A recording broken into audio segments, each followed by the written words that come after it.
The Beaufort Polo Club has established itself as one of the premier venues for all professional high-goal polo. Today is no exception as finalists Hurlingham and Mystery Creek prepare to square up for the silverware. So for Mystery Creek, Simon Kite, Tommy Wilson both off 7 goals, the number 3 John Paul Clarkin off 8, and Cody Forsyth, the experienced 6-goal player playing at the back, total handicap 28. And for Hurlingham it's James Harper at 1, Roddy Williams at 2, Chris Hyde at 3 and Gonzalez at 4, and they're all 6 goals. A well-balanced team, total handicap 24 goals. Julian Appleby and Jason Dixon, the 2 umpires. Appleby gets them underway, and it's fallen for Chris Hyde. Hyde opens his shoulders, but first to show is Clarkin. There was no one up there for the Hurlingham, and Clarkin takes his time.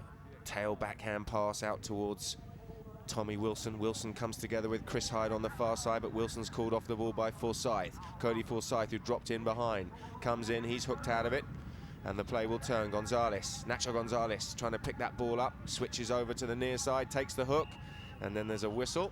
Looks like Nacho might have fouled the second man coming down the line behind. Let's have a look. No, you're right there, Tarquin. He overcommitted here on the near side. It's very hard once you're going for the ball to stop your horse from crossing the line. That's exactly what happened, fouled the second player. So Wilson straightens his stick out, and it's going to be John Paul Clarkin. Takes the tap forward, looks up. He's got Roddy Williams there for company, but Clarkin seems to have all the time in the world here. Williams comes in, goes for the near side play, but he's hooked out of it, and it's still Clarkin controlling this ball under pressure from Gonzalez. Gonzalez comes in, doesn't quite find the backhander he wants, and it's still John Paul Clarkin for Mystery Creek. It's Clarkin up in front of goal, juggling the ball round the corner. Still there, Clarkin with a tap shot. Good boy, Johnny. Good boy, Johnny is the call, and good boy, Johnny indeed. That was nice play by John Paul Clarkin. This boy is one of the best players in the world. He's 8 goals, soon to be 9, I think. Once he's got the ball under control, it's impossible to get it from him. He will not miss, and you will not steal it from him. Yeah, he's a powerful player with long arms, and he's very difficult to stop.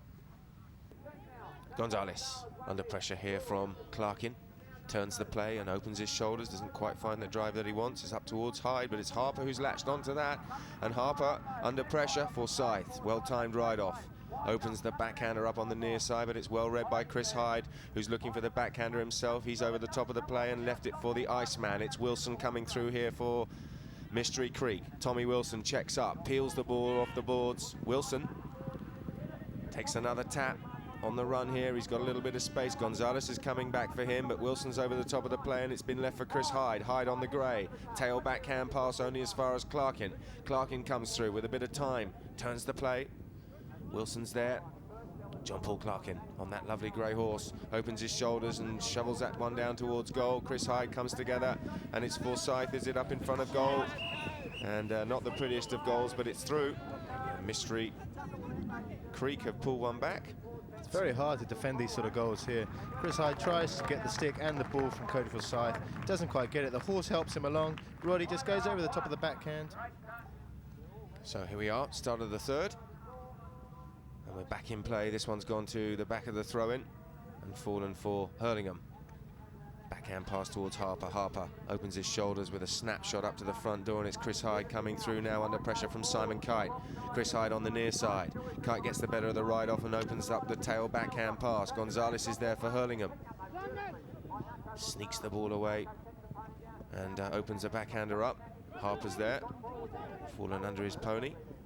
Onto the near side. Harper lofts that one over the top of the defence, and that's a lovely goal. That's a class shot there from James Harper. Beautiful goal. I mean, the blue teams, the Hurlingham team, they're really playing well as a team. I think at the moment their structure's a bit better than the Mystery Creek, but look at that shot from James Harper. We haven't seen much of him yet in this game, but that certainly brought him alive. Yeah, it was class because there was 2 or 3 orange players there standing between him and the goal, and he needed to get the loft on it. You see there's a lot of traffic, and he's just popped it over the top of them. And back in play, it's the Kiwis on the far side. Wilson up towards Clarkin, who picks the ball up on the near side, trying to peel it away from the boards and bring it centre field under pressure from Harper. Didn't quite find the shot that he wanted there, but it's fallen nicely this time for Kite. Kite tapping the ball down towards goal, under pressure here from Chris Hyde.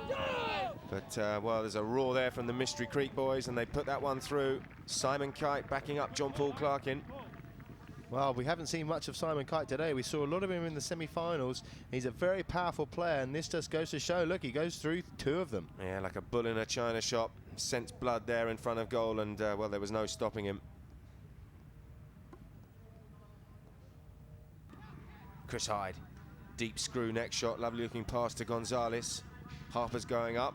Nacho Gonzalez opens his shoulders and drives it down towards Harper, but first to show is Clarkin. Clarkin looks over his shoulder, sees Forsyth. It's the Kiwis now. Oh, tail backhand has come off a pony, well read there by Harper, and a good chance here for James Harper up in front of goal. Oh, he'll be disappointed with that, Harper. He had a golden opportunity, and that ball, I think, is out over the back line. Yeah, no, it definitely went over the back line. I think they're just doing the sportsman thing and telling them that it's gone out and they'll take a knock in there. But I think Harper really should have made more of a goal shot here. He sort of tried to tap it, set himself up. He should have just taken a bit more poise and maybe slotted it through. Yeah. And there, Williams backing up, still thinking that the ball was alive, but of course it had gone out over the back line. 44 seconds left. They're going to have to pull something out of the bag. Here we go. Cody Forsyth tapping the ball round, just peels it out from underneath his pony. Been under pressure there from Williams, but still Forsyth over the top of the bouncing ball. Chris Hyde swoops down, picks it up on the near side. Hooked out of it by John Paul Clark, and the backhander there is from Simon Kite, but first to read it is Williams. Roddy Williams on the far side, comes through. Appeals for the foul, and there's a late whistle on that play as Tommy Wilson leant out and tried to snuff him on the near side. Williams is fired up. He thinks the penalty's gone in favour of Hurlingham.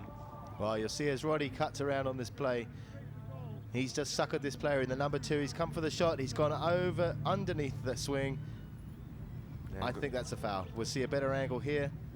Roddy says coming in, Tommy coming for the hook. Does he go underneath it? 50-50. I don't know. It may have been the fact that Gonzalez was steaming in behind, and possibly Tommy Wilson crossed over the man coming behind down the line. But either way, it's a penalty, and it's Gonzalez to put Hurlingham half a goal up, opens his shoulders, and he's mullered it straight through the middle. Well, look how happy they are. This young English team, theoretically the England B team, running out the winners in this Argentine Club Cup with a penalty taken with a cool brain from Nacho Gonzalez. Take some of that. Yes, indeed, right on the hooter there. They knew that there wasn't enough time. Of course, they can see the clock, these players, from where they are, and he knew that once that went through, the game was over, and that's what it means to him. So a really exciting Argentine Club Cup final, and a dress rehearsal for this year's Cartier International, England-New Zealand, and Hurlingham running out the winners 10.5 to 10, 20 goals on the day. What a great game of polo.